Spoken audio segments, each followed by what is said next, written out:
Welcome to the Newsfeed. In today's episode, the shuttering of business in and around Seattle has cast a spotlight on the idea of third places.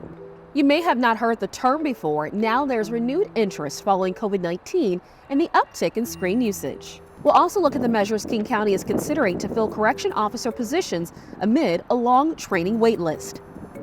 And your property taxes will go up this fall if voters approve Seattle Mayor's proposed transportation levy.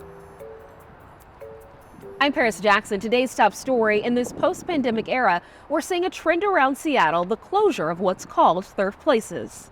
There's a not-so-new economic phenomenon happening in Seattle affecting the way people live in the city. Places where people spend a lot of time outside work or home, like coffee shops, churches, or gyms, are also known as third places. Many of these third places are closing, and one project is documenting that in real time. While the idea of third places isn't new in Seattle, it has seen a renewed interest in recent years after the emergence of COVID-19.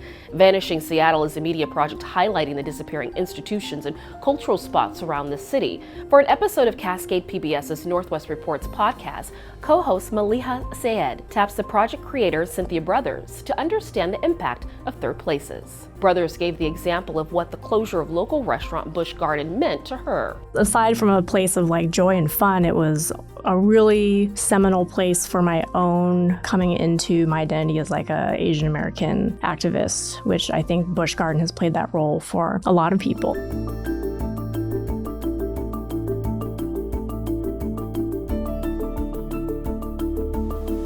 For our company, Cascade PBS, 2024 marks a big year of transition and excitement.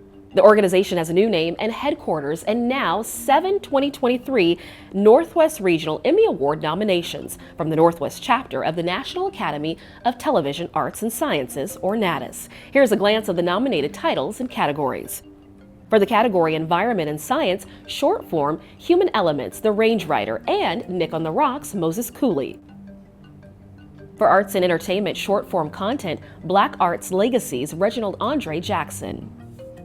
Under Historical and Cultural short-form content, Mossbach's Northwest, the first around-the-world flight, and Mossbach's Northwest, the day Germany bombed Seattle. Rounding out the final nominations, Photographer, short-form or long-form content, and Editor, short-form content. The winners will be announced on June 1st at the NATAS Northwest Chapter Emmy Awards Gala.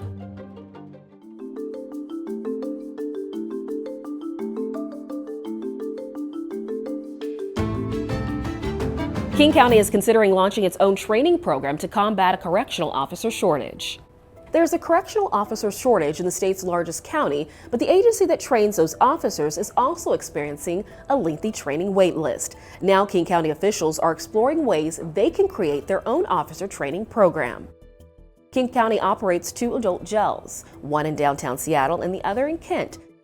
County officials say there are more than 100 officer vacancies between the 2 jails. Officers have to be trained by the state's Criminal Justice Training Commission before they can take on these jobs. But its program has a long wait list for the mandatory state academy, as it's seen a boon in interest post-pandemic. The King County Prosecuting Office sent a letter to the State Attorney General Bob Ferguson in November asking for an analysis on whether counties have the legal authority to run their own corrections officer training. Meanwhile, Training Commission leadership does not support the idea.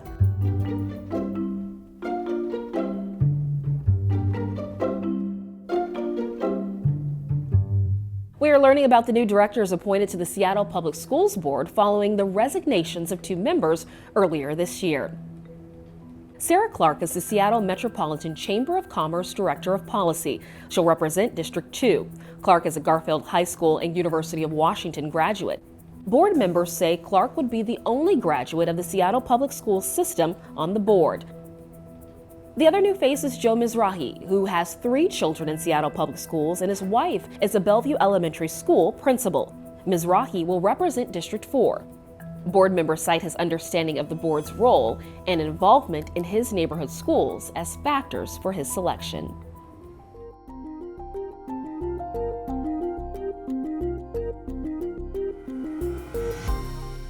Seattle's mayor unveils his historic transportation levy that could bring more than $1 billion worth of repairs to streets, bridges, and sidewalks.